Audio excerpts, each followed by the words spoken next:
you watch yourself on Hard Knocks? I did not watch myself on Hard Knocks. I, I, I cuss a lot. Yeah, no, that was. I did get. I got a couple texts this morning. I do cuss a lot. I'm not proud of it, but I am who I am. Try not to cuss to you guys naturally. Coach, I know you guys like to operate at a certain tempo in the practice setting to mimic game speed as best you can. I know injuries have kind of compromised the first couple of 2-minute drills earlier in camp. Has that set you guys back at all, just in terms of the tempo and getting the number of reps you'd like at the 2-minute drill tempo? Yeah, I think. Look, I'm always going to want more reps, right? That's just naturally as a coach. We try to utilize as much as we can of the jog through mindsets and taking advantage of the walkthroughs in the afternoon. Like, we can't make excuses for it. Like, it is what it is. Let's do what we got to do about it. We got a lot of time till the games, and I think part of the job as us as coaches is adjusting and figuring out, hey, last year practice, I don't know, whatever today practice is, might have looked a little different last year, but we got to continue to adjust and kind of roll with it and look at.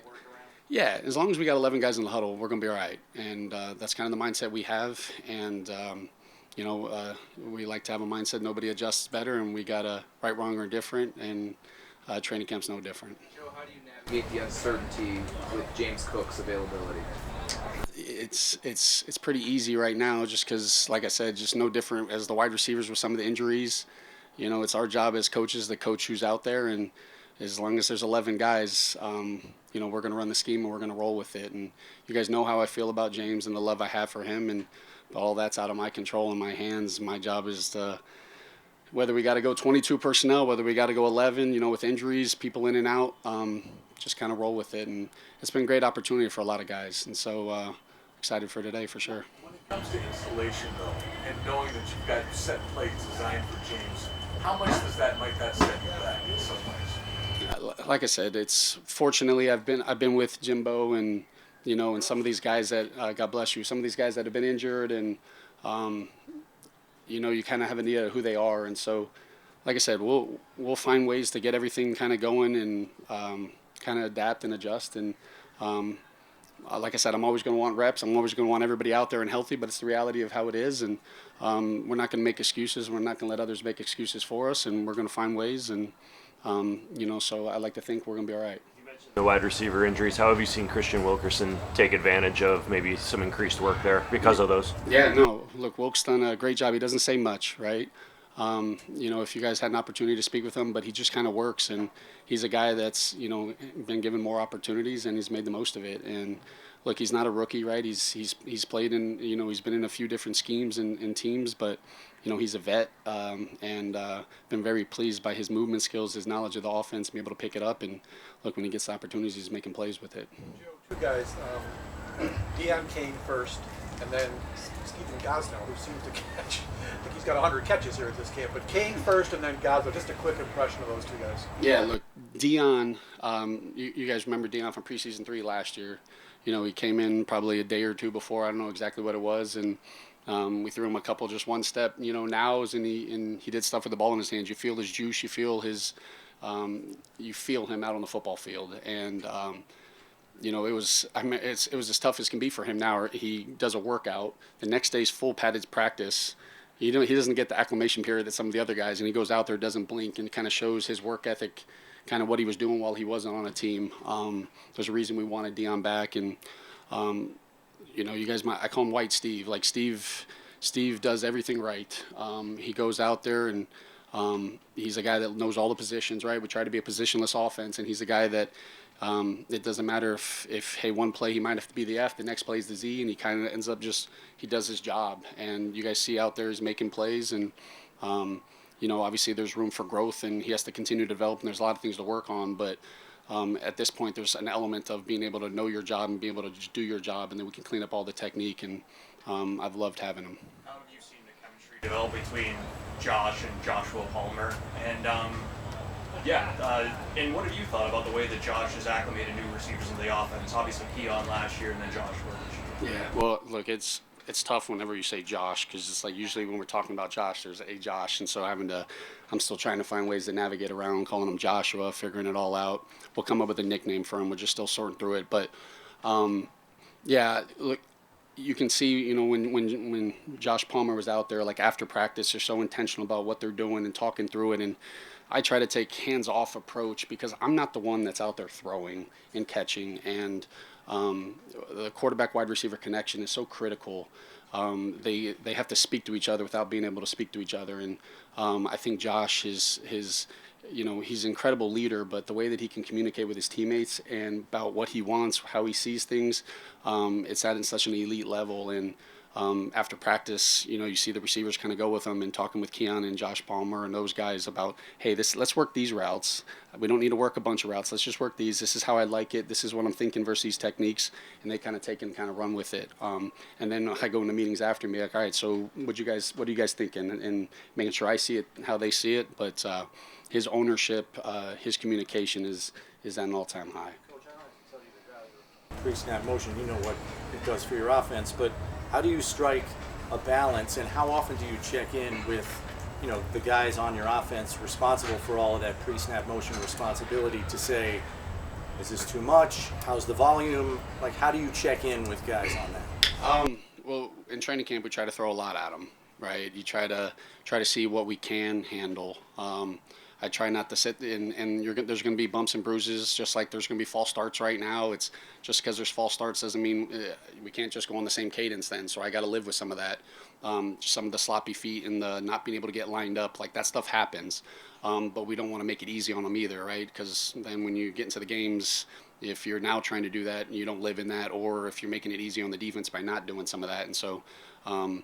That's where, sometimes it's tougher to do that on the road than it is at home. And so we're trying to figure out what we can and kind of do through all these situations and scenarios. And there's a reason the type of people we have that can handle it and very intelligent. But, yeah, half of it just starts with me getting the play in so Josh can have the time to be able to see what's happening and be able to do all that. So there's a lot on their plates. Whether you're reviewing practice tape, in the meetings and stuff, you might be checking with a guy, hey, like, I saw this. Were you just thinking about something else, or was it just the cadence that threw you off? Like, do you get that fine-tuned with guys just to make sure what you're seeing on the tape is what maybe their brain was processing? Do you guys have those conversations? Yeah, absolutely. Look, sometimes it's me sitting there saying, I'm doing too much. We don't need this. But, like, there's every shift in motion, there has to be intent for it. And sometimes you might be in a practice and you're going against your defense and, you're getting everything with it. So sometimes it's a little harder in training camp. But, like, in season, if we're doing a shift or a motion, the guy, like the rest of the guys on the field, including the offensive linemen, need to know why we're doing what we're doing. We're not just doing it. I don't believe in eye candy. There's no such thing as eye candy. There's an intent behind it. And so we try teaching that. Now, again, you're going to training camp and we're like, hey, we're doing this to uncover this or to see this alignment. Sometimes it's tough when you're going against an entire install of a defense. But in season, I think that's really critical. And yes, I need to have their impact. Sometimes Josh will be honest with me and be like, man, doing all that, it doesn't give me anything. Not next, there's 4 seconds on the play clock. So there's a lot of that ownership and communication with it. But I'm open to them talking with everything. But it is critical to kind of who we are. Based on how many guys you're missing, what do you hope to get out of this first preseason game? Especially, knowing there's going to be a lot of moving parts to who's going to be on the field. The competitor in me, I want to win everything I do. Don't get me wrong, but I'm very big into the how. I'm like how we run to the football. Are we protecting the football? Is the ball on our outside arm? When guys get tackled out of bounds, are we running to help each other up? All those things I think takes care of everything else. Like, let's surrender the results right now. There's not game planning process. We're running basic stuff, just seeing our guys be able to go out there, not think, and be able to just execute the basics. And then we can coach everything out. What I don't want is our guys going out there and thinking. If they're thinking, I can't see who they truly are right now. And what I try to do in practice is to try to make them think, see how they can process it. But when the game, I want to just let the guys go out there. There's going to be enough anxiety and stress of being out in a stadium and everything that kind of comes with it. So I just want to be able to see the guys go out there and play, and then focus really on the how. Where do you feel expensive Brown is at as you guys are kind of easing him back in right now? Yeah, he's another one of those guys that I know what I got in him, so I feel a little. I'd rather him out there. I wish he was out there the whole time, but he knows his body. He knows what he needs to work on. It's great getting him out there doing some of these indies right now, and him knowing, hey, I need to work a little more on this. But I think he's in a really good place, feels good, and I'm excited to be able to get him to kind of keep ramping up. Joe, Mitchell Trubisky has had some consistent stretches throughout camp. How has he evolved in this offense now, being in it for a few years? Yeah, I think it's so good having Mitch in the room. He has so much experience, and he's been in this offense both with Dabes and then seeing it kind of coming back around, and so he knows a lot of the why, for some of the stuff that was consistent from before that a guy like Mike White and Shane don't. Mitch's athleticism is incredible in there. He has great command. He's played a lot of meaningful football, and to have a backup quarterback, you don't get a lot of reps in practice, and it's really tough to be a backup quarterback. And look, that was part of the things. You go in the red-blue scrimmage, and it's like, look, Josh has played so many games in that stadium. Hey, it's a great opportunity to let the other guys go and kind of see what that's like in those environments. But I love Mitch. I love his approach by how he does everything, and he's a football player, and there's a reason we obviously have him here.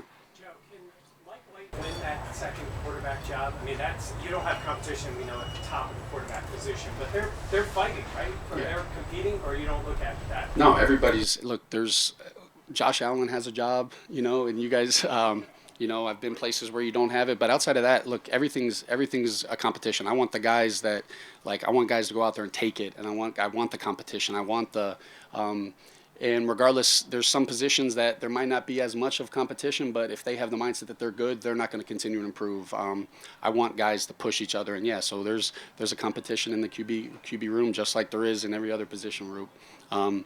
It's up there for everybody to go take. Tyrell Shavers had a great practice on Monday, a couple big catches. You talk to his teammates, everybody says he deserves it so much. He's been fighting so hard. How has he turned into, a different player through fighting for a spot on the 53? Yeah, I trust Shaves. And I think that's a word that is loosely thrown out. But when you have trust in a player and they're going to be where they need to be when they need to be there, both from a quarterback and from a coordinator perspective, it makes our lives so much easier. He's a guy that's just continued to work. Look, he was hurt a couple days ago, right? You guys saw kind of what happened to him, and he's not 100%, but he's like, I got to get out there, I got to practice, and that means so much to me of guys just kind of pushing through the toughness, right? And he does everything the right way, and he had opportunities the other day, right? Some injuries down, guys get to step up, and you saw him kind of make the most of it. Joe, this is off the beat. The second straight year that Curtis Samuel has kind of missed a lot of time with camp. So how have you been handling keeping him up to speed since he's a part of your offense while not getting any reps? Yeah, he gets. Look, we're so intentional about in our walkthroughs and being able to still go through things. So you might not be able to get the full speed reps, but he's staying in it mentally and doing everything that we possibly can get done. Right? It's kind of one of those things where it is what it is right now with some of the injuries, but we have to find ways to adjust in our walkthroughs to make sure that the guys that haven't been practicing are getting it, and he's staying as locked in as possible, meeting extra, so that when he comes back, we're not starting all over. This is off the beaten path, but what do you think your resume is missing at all to eventually become an NFL head coach? Is it missing something that you think you need to eventually get that chair eventually? Yeah, I don't mean this in any disrespect, but that's not something I kind of concern myself or worry about. All I'm focused on right now is being the best offensive coordinator I can be for the Buffalo Bills, and everything else will take care of itself. Something I really don't spend a lot of time thinking about. Joe, question about just the indefinite nature of James Cook's absence. When you get a player's injured, you get a prognosis of how long the range is he's going to be gone, and I assume you can plan off of that. How does the fact that you don't know whether James is practicing tomorrow, today, a week from now, how does that affect your preparation for the season? It doesn't. Look, I think at some point it'll get to maybe it will get to a point, but look, Jimbo, Bean, all those guys, they kind of handle it. Right now, we're really on a day-to-day process. I think when you go into training camp, you have an idea of, hey, what the first week looks like, and after that, you're trying to focus on, hey, what do we need more work of? You're a little more intentional about what you're doing, and so it's a day-to-day thing. So I find out tomorrow, hey, Jimbo's going, I can focus on this. I find out it's 2 weeks. I'll whenever that time comes, like I said, we'll adjust. We'll be ready to go. Is there anything that stood out specifically about Dalton's camp to this point? I think you see a guy that's confident out there, right? I talk a lot about Dalton. The training camp he had last year. I think, you take, our quarterback out of there, you'd say he was the best player on the football field. And you see that guy that's having that confidence coming back. And, he worked his tail off this offseason, and he's getting to reap it. And we're obviously being smart with, I don't need him to kill himself out in training camp right now, but so we're being intentional about the reps that he's getting, just making sure that when he's in there, he's getting what he needs. Doing the same thing with Dawson as he's coming back. But when he's out there, man, you see the dynamic skill set that he has. And I've loved his mindset getting back to this point, and it's exciting to be able to see him. Awesome. Appreciate you guys. Breaking